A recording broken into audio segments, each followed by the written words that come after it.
अस्सलाम वालेकुम नाजरीन, मेरा नाम मुदस्सिर नवाज़ और आप मेरा यूट्यूब चैनल देख रहे हैं। नाजरीन, आज हम बात करेंगे मुहर्रम अल हराम के बारे में, उसकी हुर्मत और फजीलत के बारे में और इसका एहतराम किस तरह किया जा सकता है। नाजरीन, मुहर्रम अल हराम इस्लामी साल का पहला महीना है और इसको हुर्मत वाला महीना भी कहते हैं। ज़माना जहलियत में भी इस महीने में किसी किस्म का कत्लो गारत, जुल्म ज़्यादती या लूट मार ये नहीं होता था। ज़िक़अत, ज़ुल्हज और मुहर्रम ये 3 महीने इकट्ठे जो है ये हुर्मत के हैं और फिर एक रजब का महीना था जो हुर्मत का था। इन महीनों को हराम इसलिए रखा गया था, इनकी हुर्मत इसलिए रखी गई थी ताकि जो लोग हज करने के लिए खाना काबा की तरफ आना चाहें वो अमन के साथ खाना काबा आ सकें, हज करके वापस अपने अपने घरों को जा सकें और लोगों को एक आसान रास्ता मिल जाए, महफूज रास्ता मिल जाए अगर वो सफ़र करना चाहें तो भी। तो सफ़र के लिए, हज के लिए, तिजारत के लिए ये 4 महीने रखे गए थे जिनमें किसी किस्म का भी कत्लो गारत या लूट मार मना फरमाया गया था। नबी अकरम सल्लल्लाहु अलैहि वसल्लम के दौर में भी ये महीना इसी तरह रहा, इसकी हुर्मत उसी तरह कायम रही।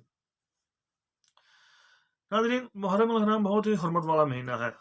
उसकी एक तो वजह यह है कि ये साल का पहला महीना है, यानी कि इस्लामी साल इससे शुरू होता है। दूसरी बात यह है कि इसमें और खासकर इसकी 10 तारीख को बहुत सारे वाक़यात रूनुमा हुए हैं जो मैं समझता हूँ कि हमारी तारीख के और जब से दुनिया बनी है उस वक्त से लेकर आज तक सबसे बड़े वाक़यात जो हैं वो इसी महीने में वाक़या हुए हैं और ख़ासकर 10 तारीख को। उनमें से सबसे पहला वाक़या जो है वो हज़रत आदम अलैहिस्सलाम को जन्नत से उतार कर ज़मीन पे जब भेजा गया, उतारा गया, तो वो भी 10 मुहर्रम अल हराम का दिन था। दूसरा, हज़रत नूह अलैहिस्सलाम की कश्ती जो थी, जो तकरीबन 1 साल से तूफ़ान नूह में गिरी हुई थी, तैर रही थी, उसको अल्लाह ताला ने खुश्की नसीब फरमाई और वो खुश्क जगह पर यानी कोह जूदी पर जो तुर्की में है वहाँ उसको किनारा दिया गया, वो भी 10 मुहर्रम अल हराम का दिन था। हज़रत यूसुफ अलैहिस्सलाम को वालिय मिस्र की जेल से जो आज़ादी नसीब हुई वो भी 10 मुहर्रम अल हराम को हुई। हज़रत यकूब अलैहिस्सलाम जो हज़रत यूसुफ अलैहिस्सलाम की जुदाई में रो रो के उनकी आंखें बिल्कुल सफ़ेद हो चुकी थी, उनको भी जुनाई वापस मिली, वो बिनाई इसी 10 मुहर्रम को वापस मिली। हज़रत यूनुस अलैहिस्सलाम उनकी जो तौबा कबूल हुई वो भी 10 मुहर्रम अल हराम को ही हुई और उसी दिन मछली ने उनको किनारे पे उगल दिया। हज़रत मूसा अलैहिस्सलाम की कौम को जो कई 100 सालों से फ़िरौनियों की गुलामी में थी, कैद में थी, उसको भी जो रिहाई नसीब हुई वो 10 मुहर्रम अल हराम को मिली। हज़रत ईसा अलैहिस्सलाम को जो जिंदा आसमानों पर उठाया गया वो भी 10 मुहर्रम अल हराम का दिन था। और एक बिल्कुल करीबी वाक़या जो हमारी अपनी इस्लामी तारीख में है, मुसलमानों की तारीख में है, वो हज़रत इमाम हुसैन को जो रुतबा शहादत मिला वो भी 10 मुहर्रम अल हराम को हुआ। नाज़रीन, मुहर्रम अल हराम को गुजारने का और ख़ासकर इसकी 10 तारीख को जिसको यौम अशूर कहते हैं उसको मनाने का एक ख़ास तरीका नबी अकरम सल्लल्लाहु अलैहि वसल्लम ने फरमाया। उन्होंने जो बताया वो मैं अभी आपको बयान करता हूँ।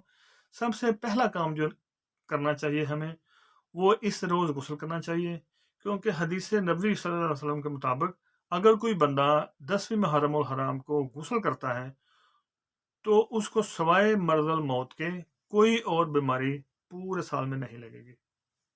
दूसरा, इस दिन आंखों में सुरमा लगाएं जिससे पूरे साल के लिए उसकी आंखें नहीं दुखेंगी, यानी कि आंखों में कोई बीमारी नहीं लगेगी। तीसरा, किसी यतीम के सर पे हाथ रखें जिसको कोई और हाथ रखने वाला नहीं है। इससे आप अपने लिए भी सवाब कमाएंगे और उस बच्चे के लिए भी एक अच्छा दिन रहेगा, उसको भी तसल्ली मिलेगी कि मैं यतीम नहीं हूँ। बहुत से मुसलमान जो है वो मेरे सर पर हाथ रखने के लिए अल्लाह ताला ने पैदा फरमाया। تیسرا کام، اس دن زیادہ سے زیادہ صدقہ خیرات کریں دل کھول کے، تاکہ باقی جو مسلمان ہیں وہ بھی آپ کے فیاضی سے، آپ کے حسن سلوک سے فائدہ اٹھا سکے۔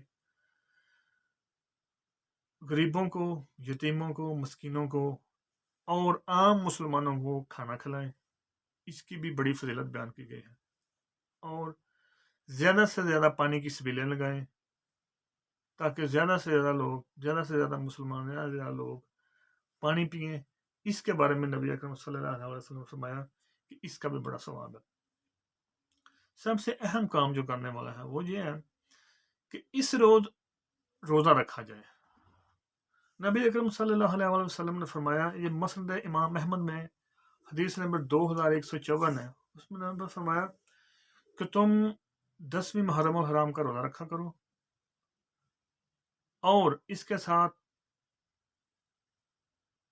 11 محرم کو یا 9 محرم کو بھی ملا لو، تاکہ اس سے یہود کی مخالفت بھی ہو جائے اور آپ 10ویں محرم الحرام کے روزے کا ثواب بھی حاصل کر سکے۔ جب نبی اکرم صلی اللہ علیہ وسلم ہجرت کر کے مکہ سے مدینہ آئے تو انہوں نے یہ بات دیکھی کہ یہ یہود ہیں، یہ 10 محرم الحرام کو روزہ رکھتے تھے۔ تو آپ نے پوچھا کہ تم روزہ کیوں رکھتے ہو؟ تو یہودیوں نے کہا کہ چونکہ اس دن ہمیں فرعونیوں سے نجات ملی تھی، اور اس یوم نجات کو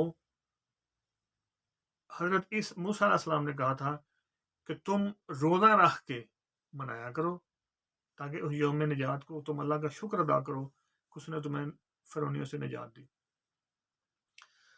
تو آپ نے مسلمانوں سے فرمایا کہ حضرت موسیٰ علیہ السلام کے یہودیوں سے زیادہ ہم حقدار ہیں، تو ہمیں بھی یہ روزہ رکھنا چاہیے۔ اور آپ نے فرمایا، اے مسلمانوں، تم بھی 10ویں کو روزہ رکھا کرو، اور یہودیوں کی مخالفت کے لیے اس کے ساتھ 9ویں یا 11ویں ملا لیا کرو، تاکہ حضرت موسیٰ علیہ السلام کی سنت بھی پوری ہو جائے اور ان یہودیوں کی مخالفت بھی ہو جائے۔